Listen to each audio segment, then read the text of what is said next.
Hi, everyone. Thank you to those of you who are here in person and those of you who are live streaming in right now. My name is Erin Tillett, and I'm the training manager for the Dish Women's Network. And today we are proud to present Steph Scher and Lauren Homuth. Yes, I got it right. They will be talking about being your own brand ambassador. So let's go ahead and welcome them. Awesome. Thank you, Erin. So as she said, my name is Lauren Homuth. I'm the recruiting manager for sales and manufacturing. I sit over in Riverfront, and I officially joined Dish in January of this year, but had spent 5.5 years with EchoStar previously and recruiting operations over there. So been with the company for a while and excited to be here today.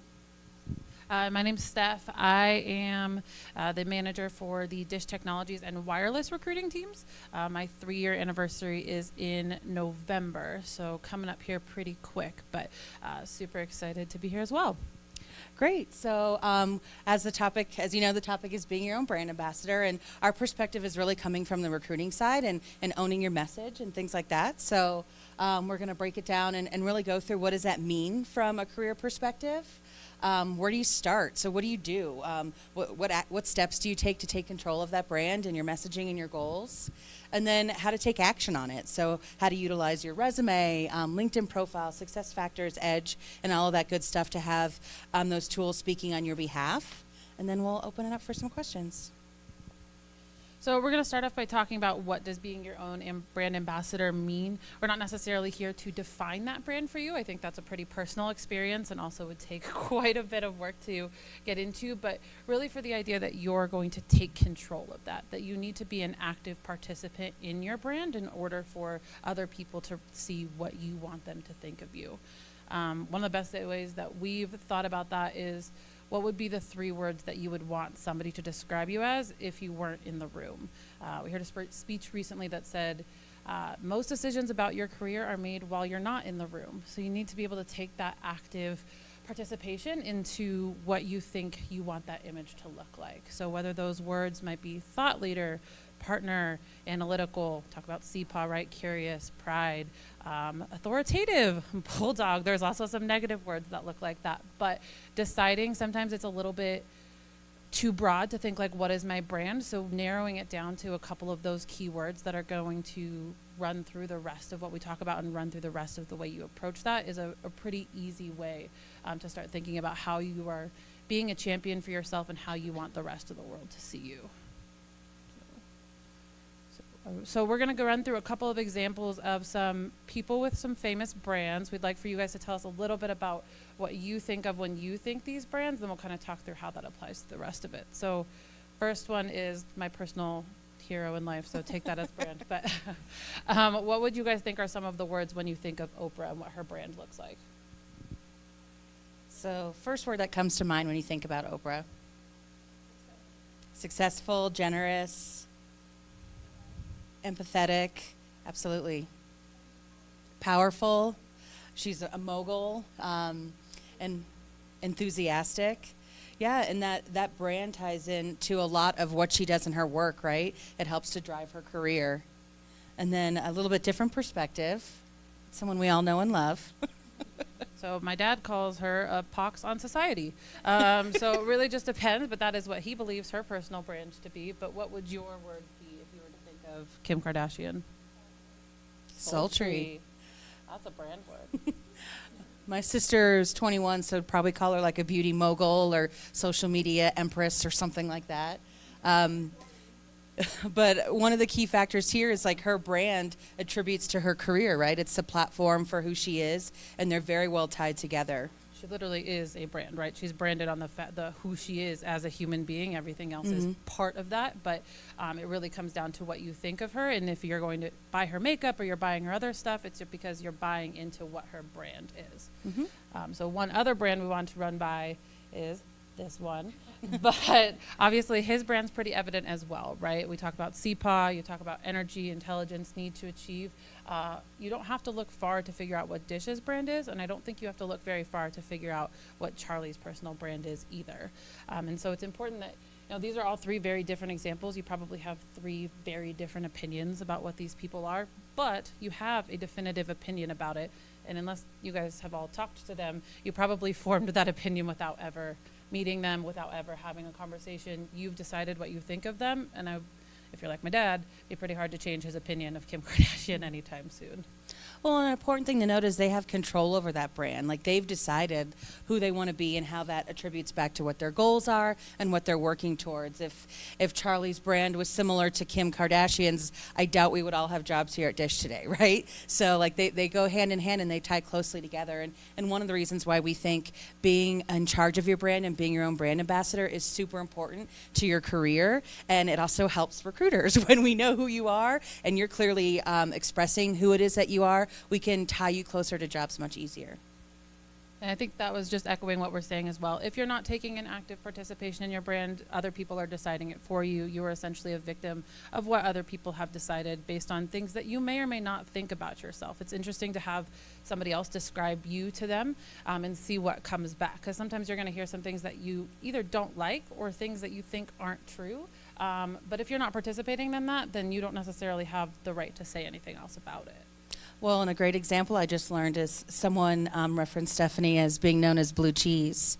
So I don't think she knew that, but there's a reason for it, right? I have a very definitive personal brand, and it has to do with salad dressing. So we can talk about that at a different point. But I did go through this exercise, and he would say, I think you are like blue cheese because you are a refined and not for everyone taste. And so it was an eye-opening experience. Please don't call me blue cheese. But very similar to that you need to participate in that. And moving on to really, where do you start with this, right? Like, what do you decide, like, what you want your brand to be and how that ties back to your career and in all of these things. So that's something we want to help you with. Again, this is kind of an internal, deep process, so we're not necessarily going to tell you how to do it as an individual, but what you can do when you step out of here to start really getting your brain thinking in the direction you want to take your career and how that brand can influence it. So one of the things that has been really important to me in my career is evaluating your highs and your lows. Like, we oftentimes leave it up to our company to decide that for us, or use the PA process to, like, look back on the year on all the things that we've accomplished. We look at it very tact-minded, whatever. You know what I'm saying. Like, we look at it like task-minded, right? Like, check, we got this done, we got this done. But as far as individuals, like, take it a step further. Like, what projects did you work on? What accomplishments did you make throughout the year? And what were the positives for yourself as an individual? And what were the lows? Like, what made it an exciting project for you? What made it successful? Were there other people who participated? Was it the collaboration?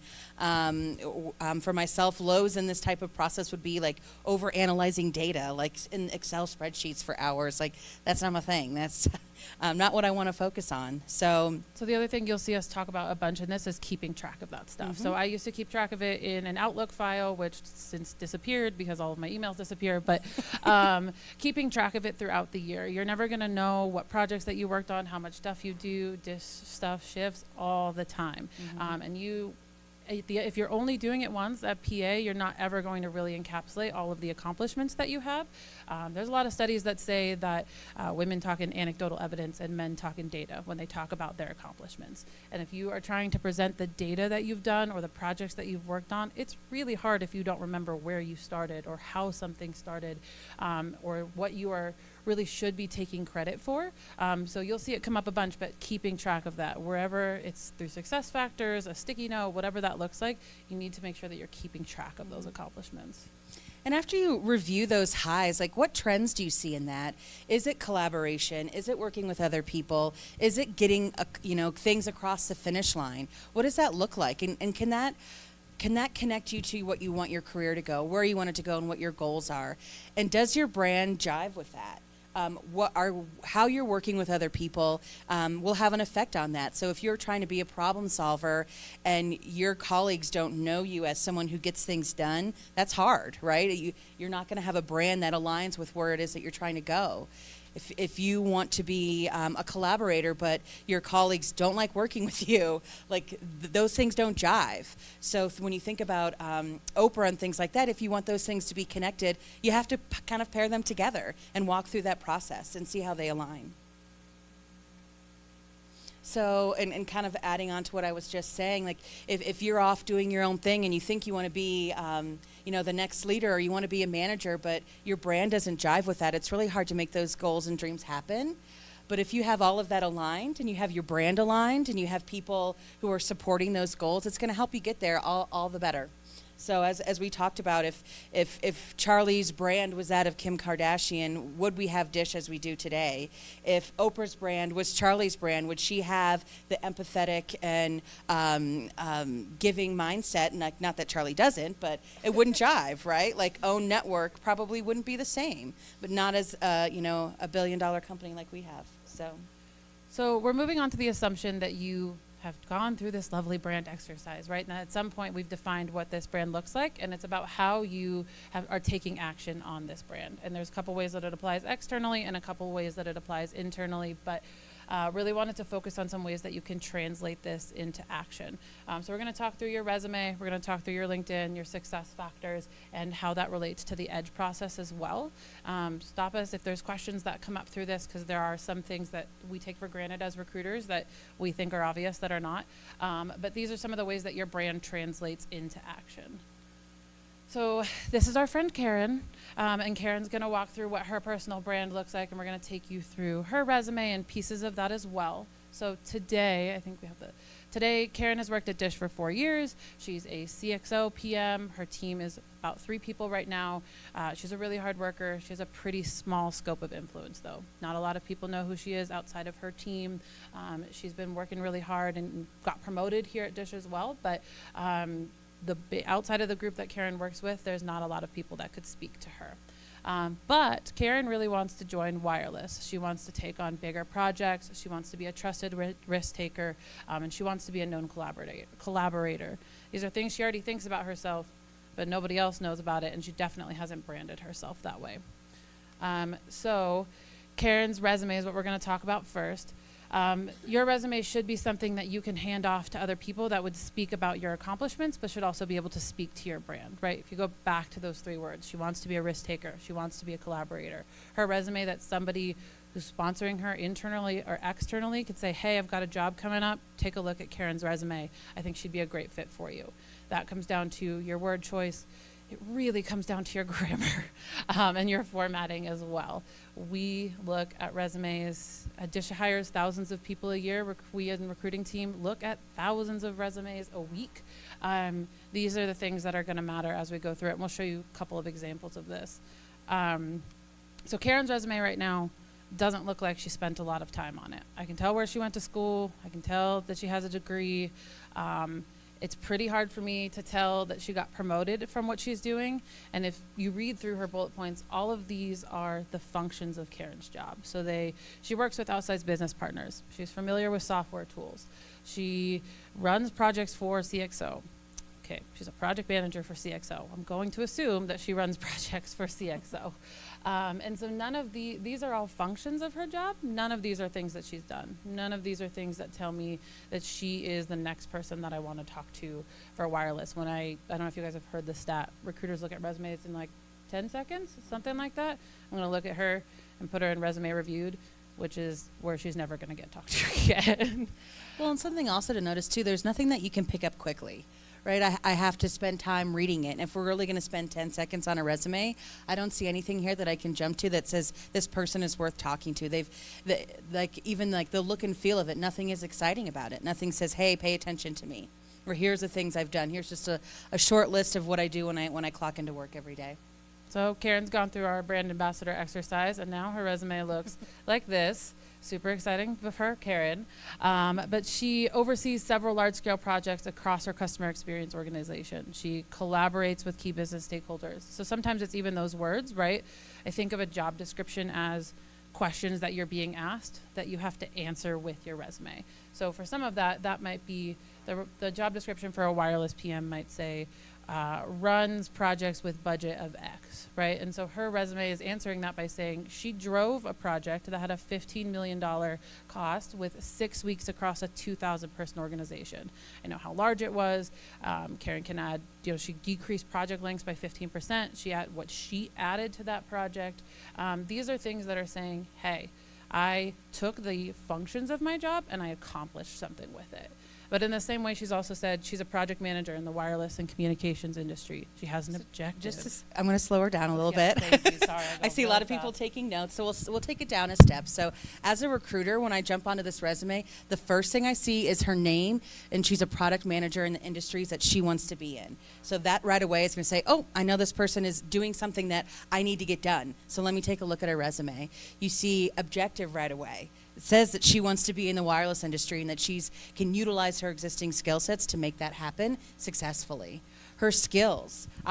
We'll do a quick rundown with a manager. I need XYZ really quick.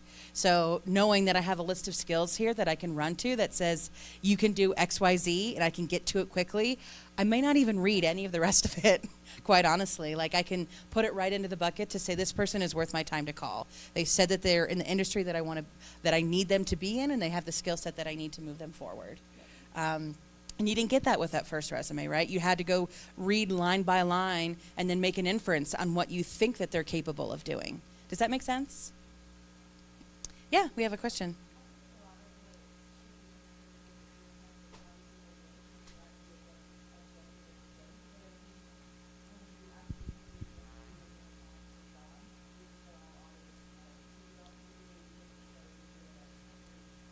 Right. Mm-hmm. So I think that's a lot of like what I talked about with some of the wording to like make sure that you're reading some of those job descriptions. Ours is not one that filters things out automatically, so every resume submitted through Dish is viewed by a recruiter. Externally, a lot of systems do have things that filter them out based on keywords, right? So that's why it's important that you'll hear it all the time, don't send the same resume out for every job. I would say it's the same thing internally. You're not sending the same resume out for every job you're applying, that you, from the words or the accomplishments that you've said, that those are speaking to what they're asking for, because it is one of the most annoying things ever where you're duplicating what's already on your resume, but you're answering what they've asked of you with what you're put in your wording. And really quick, just to repeat the question for anyone who may be online who didn't get to hear it. So the question was, it looks like it was just formatting, and can systems get rid of that? And adding on to Stephanie's point, the formatting is helpful. If you can upload a PDF resume to an applicant tracking system, you're going to get it this way. But to her point also, if you're going into different systems and they don't allow you to do that, and you have to type in your information, to have the word choice that changed here. So it's not just I was in CXO, it's I ran and completed projects in CXO under certain budgets. So the word choice is also really important. And I think the objective helps, and then you can utilize whatever tools available online to format it the way that looks for you. So I wouldn't just accept like a scraped resume and send it as is. Any opportunity you have to make sure it looks good is really important. Always a PDF. Yeah, put it in PDF. Yes. All right. So one of the more interesting things that we wanted to talk about was LinkedIn, mostly because I think we're obviously internal. We work at Dish. We're on the recruiting team at Dish. And there's some, I guess, taboo that you might call it around talking about your LinkedIn profile. People kind of think if they have a LinkedIn that it's because they're looking for another job. And LinkedIn actually started as basically the Facebook for professional networking. There's 500 million members on LinkedIn right now, and they're not all looking for jobs, despite what LinkedIn would tell you. And so I think that we are looking at it from two standpoints. One, again, continuing your personal brand, saying that you have pride in your job, that you have pride in what you're doing, in your accomplishments. But two, that you're branding yourself for the organization. If you work at Dish and you're proud of it and you like what you're doing, you want to continue to help build that overall Dish brand, especially as we're getting into things like wireless or what we do with Sling, or some of the things that we do in in-home services. You want to be able to help brand that as part of the company. You never know what way people are going to get to us. So, you're not going to get in trouble. It's not something where you're going to connect with your boss and they're going to think, oh man, like that person's looking for a job. I've personally connected with like half the people that work at Dish on my LinkedIn just so that I can like have them as part of my network, because you're thinking about it as your network and not necessarily how are you finding your next job here. And if your brand is really speaking for you and you've identified that, putting that out on LinkedIn and sharing it with your colleagues, right? If you one of your connections happens to be in wireless, right? And that's the direction Karen wants to go. Like knowing about what it is that you're looking for and the capabilities that you've had, it's a great way to establish communication and to get information on your current industry or where you want to go. I've got several connections with recruiting insights, IoT stuff. I'm in sales and manufacturing, all sorts of things. So it keeps you also abreast on like what's going on in the field that you're already in. So Karen's LinkedIn today looks like this. She has no picture. She has 9 connections. She doesn't even say that she actually works at Dish. So this doesn't really tell us too much about what Karen's looks like. And I see a ton of profiles that look like this all the time. And we, in recruiting, we stalk people on all forms of social media. So if I was to see this, it doesn't necessarily show me somebody that's taken that active step to participate in what their brand looks like. So we've updated Karen's brand a little bit. And so Karen now has a pretty broad statement in terms of what she does and some of what she's looking to. But if Karen's going to connect with other people that are in her industry, we'll talk a little bit about groups and other things that you can participate in here. This shows that she's a leader in here. This shows the things that she's done. I can see where she works. I can see where she went to school. I can see what location that she's in. She's slowly but surely building her network from 9 to 42. And so those are the kind of things where this is somebody that has a little bit more pride and certainly a more active voice in what that brand looks like.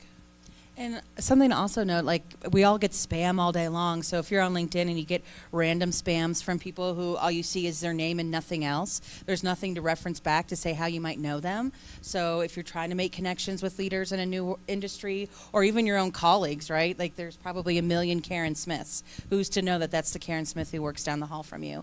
So having a baseline to connect with people is also really important.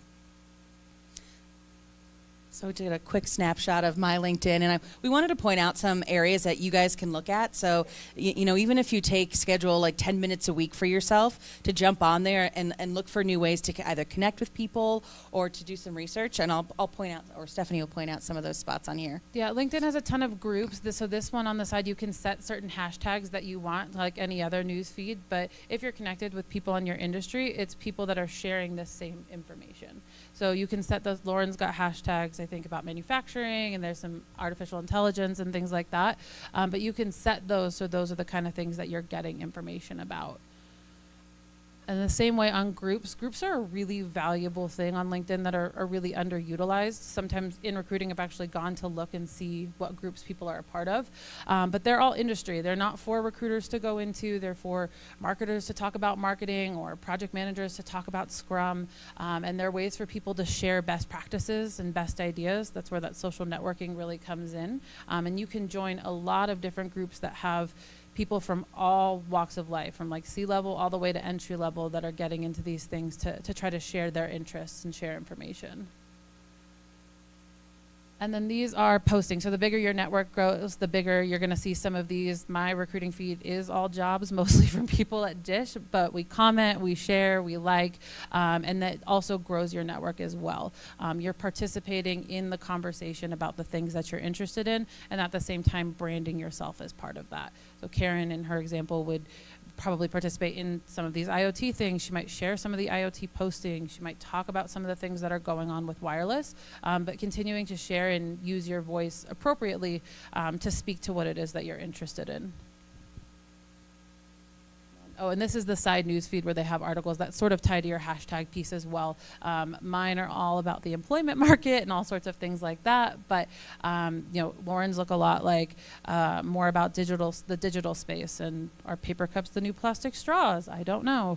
But things like that where you can get some stuff that your network is sharing as well. And that's how you post things, right? Yep, so sharing things that are going on in your workplace too, I think is a really great thing. So if you guys are participating in this group today and you want to share it out with your network and show that you're really invested in women in the business aspect, I think that's awesome. We've got Halloween exciting things going on in the company, so sharing that you're giving back into your organization and you're not just showing up to work to check the box, right? There's a holistic view to what it is that you can bring to the table. So, any questions on LinkedIn or resumes or anything like that from where we're at? Yeah.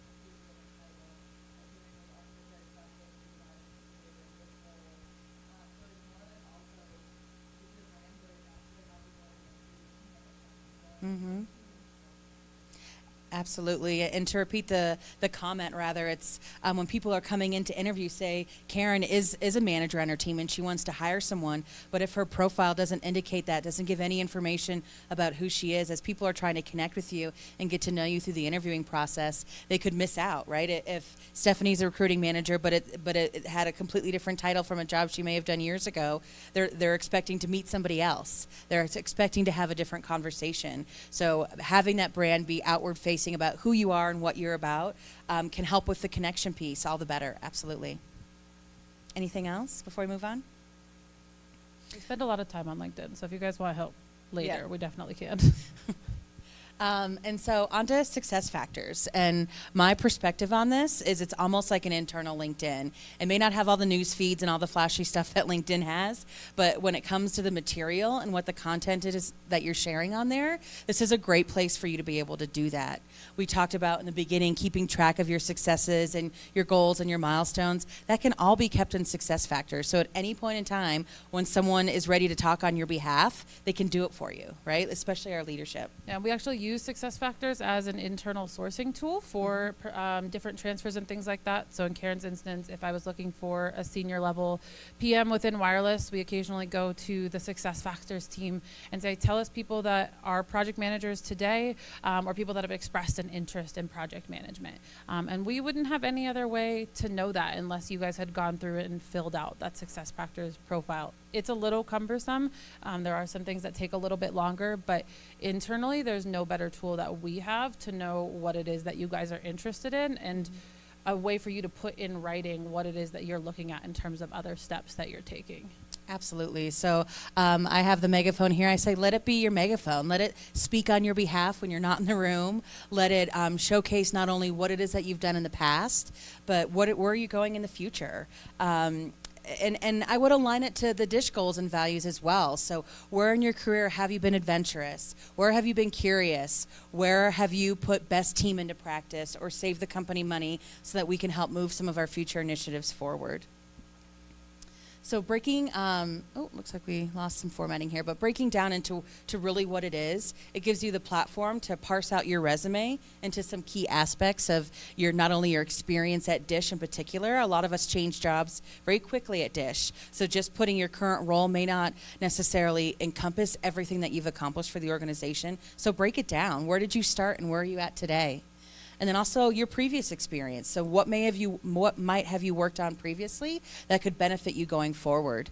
An example of myself. So right now I'm a recruiting manager, but in the past I worked in operations. So I have a knowledge in building applicant tracking systems and branding and marketing and things like that I may not use every day in my job and that my leaders may not see me put into practice. So those are really great things to talk about. Education, certifications, any language skills we have. We're a growing organization. Who knows when we may need a skill set that we haven't tapped to in the past. I think the certifications one is really interesting. I know quite a few people that have taken side classes or do things on their own, whether it's like development classes or people that have gotten certified in like their PMP certification, just because it was something that they were interested in. And it doesn't always directly apply to their job. It's just something that A, is part of their brand, but B, something that they wanted to do on their own. And this is a really good way to broadcast that because we wouldn't really have another way to know that you guys have done some of that stuff. And so it's a really interesting and easy way to share some of the things that you do on the side. And the second piece is success factors, which I think is pretty great. And it says a lot about DISH as a company. We talk about opportunity being our number one benefit. And the company purchased a tool for us to talk about the opportunities we want for ourselves. So we should be using it. We should be taking advantage of the fact of talking about not just who we are today and what we've done in the past, but where we're going in the future.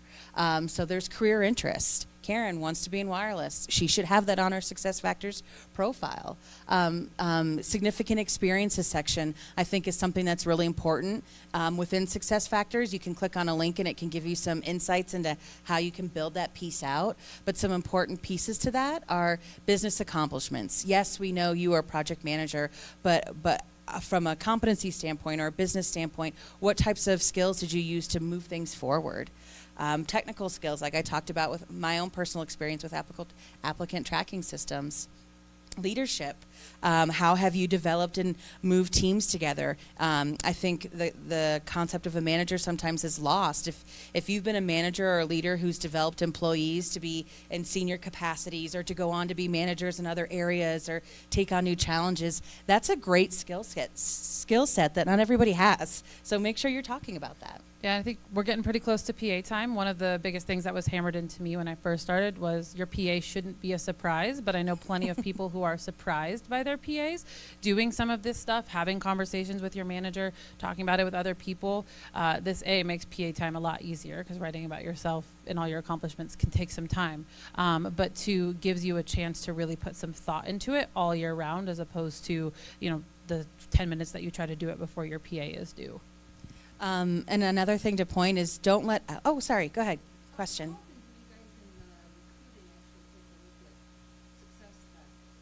Bi-weekly and even every day. So we have a meeting on a bi-weekly basis with HR where we talk about some positions that are high demand that we're really needing, talent that would probably be best suited internally. And then we deal with HR partners in the business every day to talk about that. We have another one.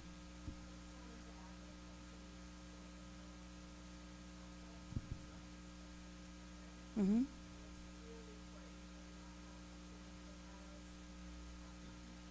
Absolutely. So that, and Beth was just talking about talent planning, and which is what I was leading to.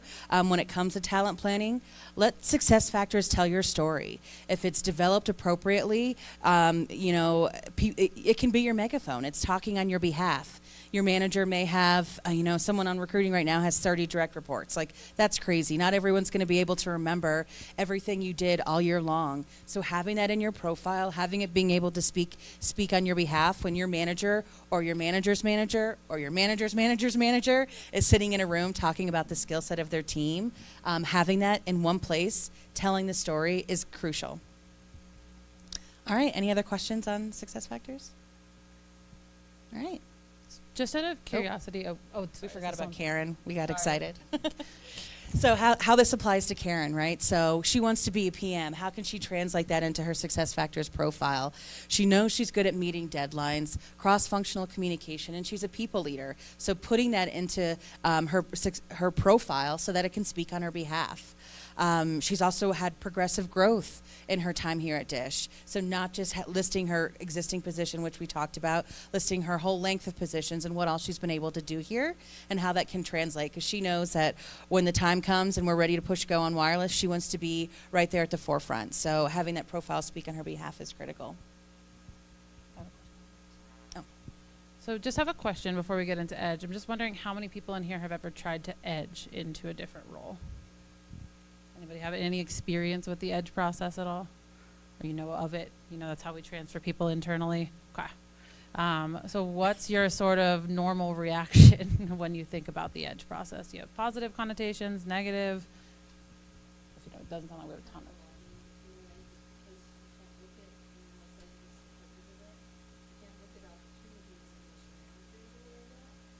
So, and her comment was, it's alarming because you can't look at opportunities until you talk to your manager, and that's alarming because that's not true. Your manager should be involved in your conversations, right?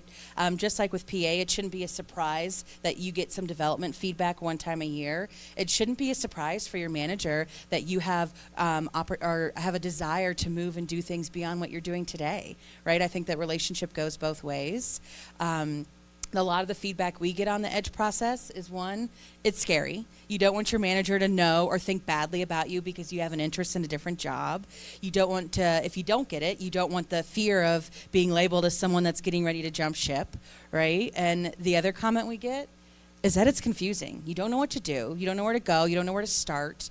And Stephanie and I can't always control the systems piece, but I think if we really want to talk about Edge today, because if you go through this process of understanding what your brand is, what your goals are, have your success factors piece all together, it can help you when it comes time to just pushing a button, right?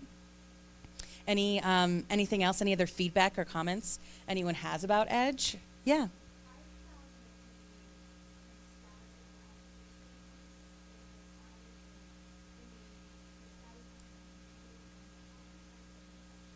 Mm-hmm.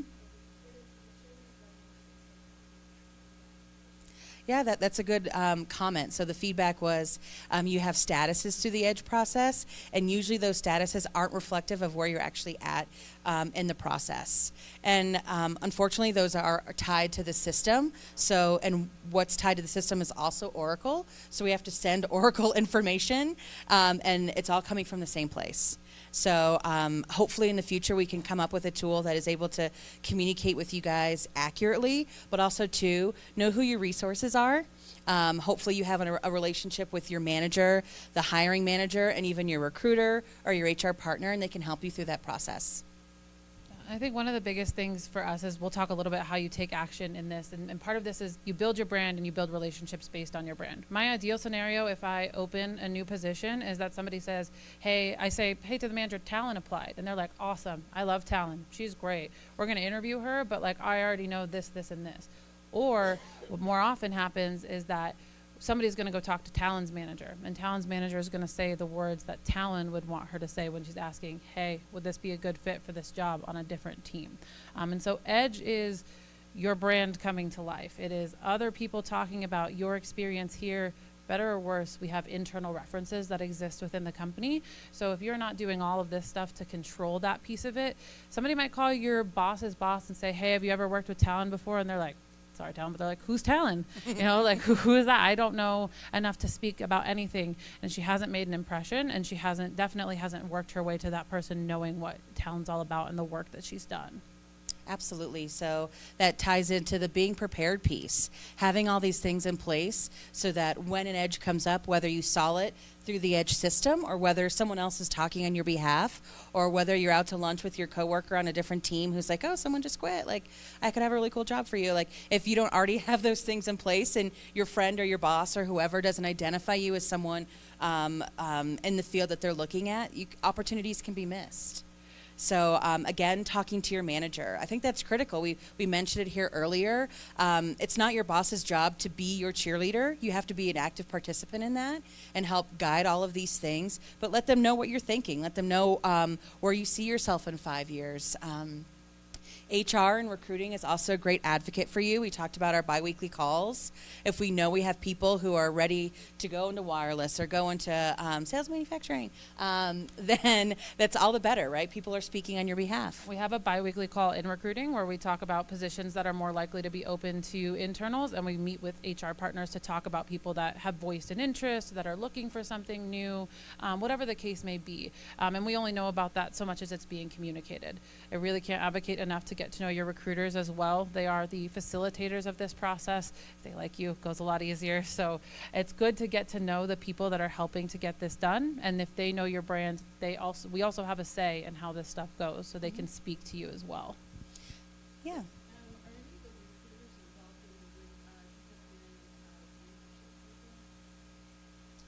So I might be. I'm not sure. Sure. Clearly, then we're not. I'm involved in the HR mentorship program, but that's a great question. I mean, we could certainly do a better job of connecting with internal candidates. Another crucial piece of this, and tying into LinkedIn and all of these other things, is getting to know your business, right? Who do you know on other teams? Can you go to coffee with them? Maybe you don't know them well enough to get to the point of coffee, but how about LinkedIn, right? If you're friending Jeff McSchooler, you can also see all the people he's connected with. So who do you know on his teams or teams farther down that you can connect with on that one-on-one space? Reach out to them, join their group, see what they're interested in, and start building those connections. We do a good job of this in HR. Libby's sitting in here, and there's people that are contractors in the field screening team right now. They're usually really interested in the leaves team.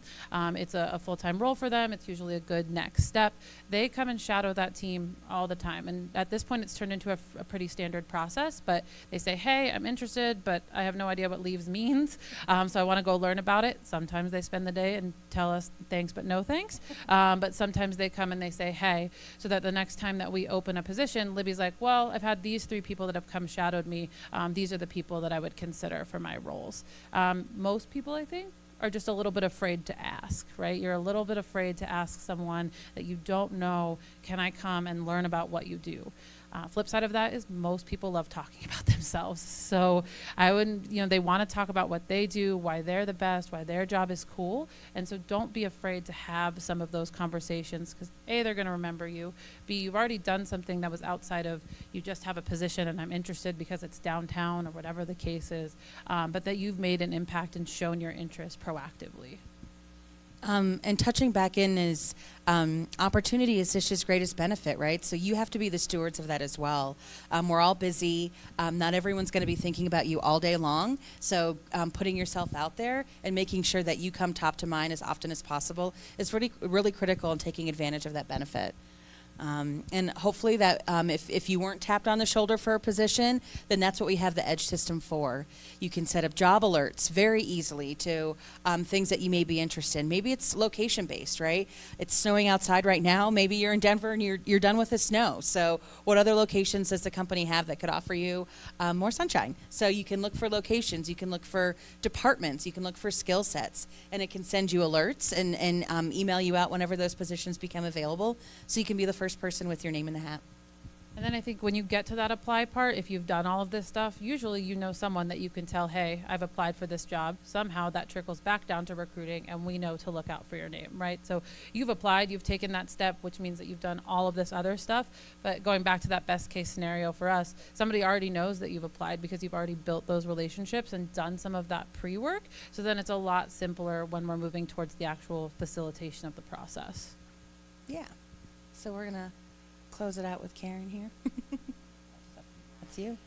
So now we're going back to Karen. We're not necessarily sure if Karen's going to get the wireless job or not, probably because I haven't opened it yet. But Karen knows what her brand is. She knows what the importance of controlling her brand. She's aligned what her values are with that, and she's taken steps to take advantage of that. She's part of the IoT club. She's meeting with managers on the team. She's talking more about what she's doing, but also what she wants to do.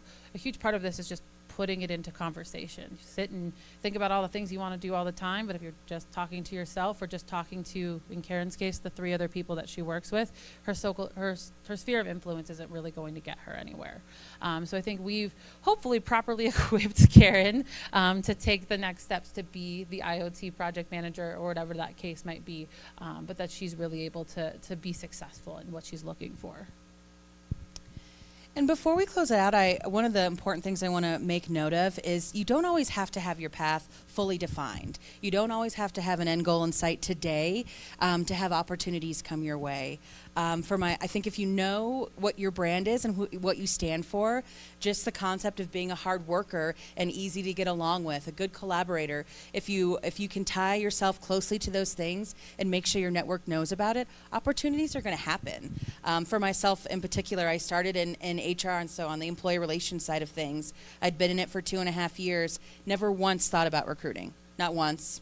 And then someone tapped me on the shoulder and said, you work really hard, you work a lot, and you're friendly. So we have a job for you in recruiting. You're getting promoted, and we're moving you to a different place. And I was like, sure, let's do it. And so now it's been 10 years, and I couldn't really imagine doing much else. So those things can happen for you if you stand strong to who you are, your brand is known about, and you're willing to take a chance. Yeah, and I think thankfully not everyone thinks of mine as blue cheese, but my brand, I started here in recruiting a couple years ago. I got to a point where I could not do one more phone screen. I thought I was going to recruit myself to death. So I started working with my internal team to go into the business. I ended up moving into a program manager role for operations readiness, which I'm pretty sure they made up for me.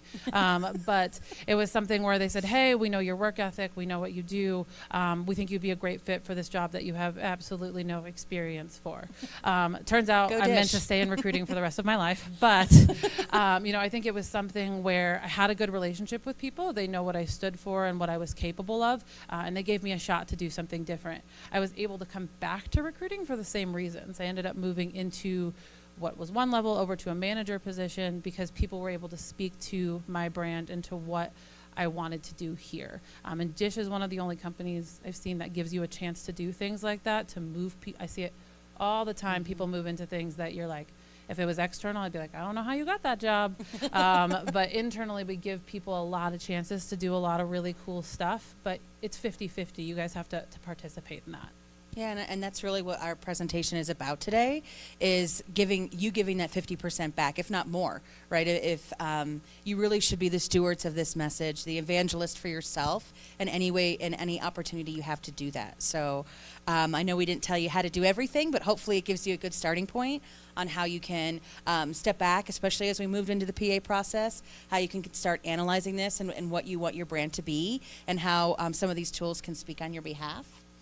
So with that, we'll open it up to any other questions or comments or anything like that you guys might have. Yeah. What Mr. Gale said is get to know your recruiters. Mhm. Yes. Well, first you can come talk to us because we are a large part of the recruiting team. But I think our team especially is really welcoming and would like to meet people. We always want to know our candidates. So if you want to use Lauren and I as a point of contact, we're absolutely happy to do so. But our team likes to meet new people. We recruit every day. We like to give internal people opportunities first. So I think it's just about reaching out and then finding a point of contact. But it shouldn't be really difficult to figure that part out. And again, you can go back to LinkedIn too. Like, we're all over LinkedIn. So, and if you're interested in a particular side of the house, maybe you want to learn more about manufacturing, you'll see that on my LinkedIn. And then you can find information through the Hop and things like that about how to contact us. We do our best, and we try to do our best to stay connected well with our business groups, but usually that means management and not necessarily always the boots on the ground. So, but we're here, we're friendly, we love talking to people, but we just get easily distracted. And but yeah, reach out to us. Yeah. Job shadowing. It's really about the connection piece. So we talked about it with the Leaves team. So over in Riverfront, recruiting has I think like 50 contractors right now who are supporting all field hiring. So they leverage their managers, myself, our leadership team to connect with HR here at Meridian so that we can get people connected with those opportunities. I would leverage your manager. I'd leverage your HR partner. Some groups have different departments. I know CXO has like a study abroad type program where they've actually helped people to facilitate some of those shadowing within their own department. So if it's something where it's totally foreign to you, I would say that your manager and your HR partners are your best bet because they do work across the business. Our HR partners reach out to us all the time to say, hey, who can you connect me with for someone that just wants to learn more about those opportunities? So certainly lean on your advisor. But if it's someone that you're just not afraid to reach out to as well, I would just say go for it. And the worst thing they say is, hey, I don't have time today. But go for it and ask those questions and find really who it is that you want to shadow to learn some of those things. And we do that a lot in recruiting too. We have our recruiters go to different sites and meet with different business groups, and they're really excited when we come and sit next to them and watch them type on the computer all day long. So don't feel like you're an inconvenience, really. Any other questions? Yeah. No, I love questions. Okay, so for those of us who may come from different industries, not corporate background, it seems like there's a lot of corporate speak, like collaborate, in the other industry I came from, we like put together resources to organize.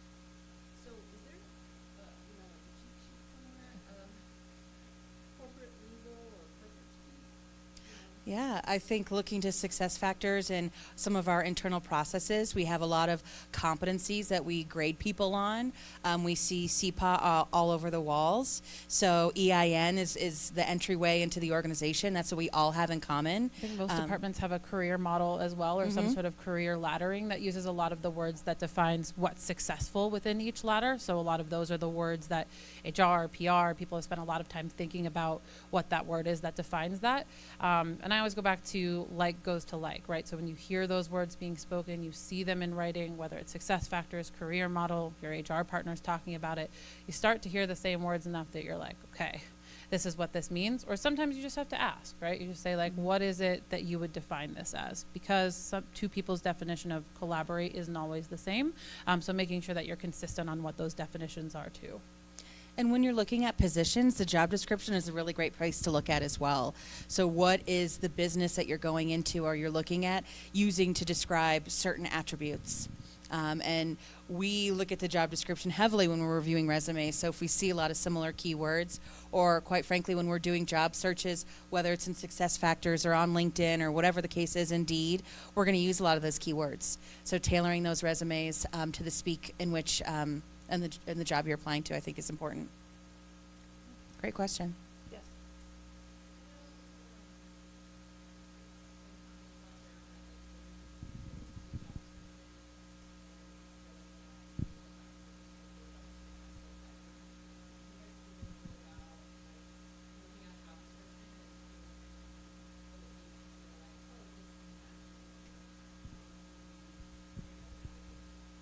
So the question for that was, there's an inference or a thought that women may not necessarily apply to a position if they don't have every single skill set listed.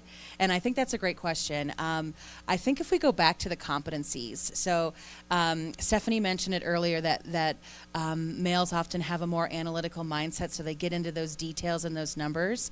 But if we translate that job description into competencies, into areas of opportunity, I think it could speak to us differently. So maybe interpret it. It's almost like what we do when we're leading our employees or having collaborative conversations with people. We have to tailor our speak to make sure that our audience hears what we have to say. I would tackle a job description the same way.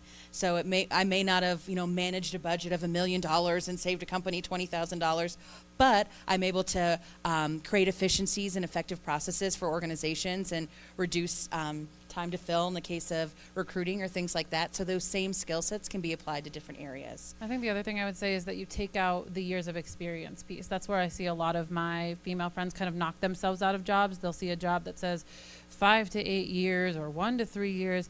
I don't know about you guys, but I can't really quantify how many years it takes to be successful at certain things. Mm-hmm. And sometimes we have people that apply for jobs that have been doing something for 20 years, and they wouldn't be a fit for a job that I need somebody, I might have put 5 to 8 years, but they haven't learned what I needed somebody that might have learned it 2 years out of school knows. And we more and more often are hiring people based, first of all, we hire for 3 things, right? We hire for energy, intelligence, and need to achieve. But second of all, you knock yourself out because you see a number that you say, I don't hit, or I haven't done exactly this. But one is, are you capable of doing that? And 2, what have you done, especially if you're coming from Dish? You most likely have done more than what your years of experience are telling you that you've done. And so being able to kind of put yourself in that shoe, and then again, answering it on what the job description is asking you, not so much what numbers some manager thinks that 5 to 8 years of experience means in terms of translating to an actual person in front of them. Great question. Anything else? Well, guys, thank you so much. Hopefully this will be a Kickstarter for you and how you can plan for not only the PA process coming up in the next few months, but also where you see your careers going. And let us know if we can ever help you out with any of that. So, Thank you. Thank you.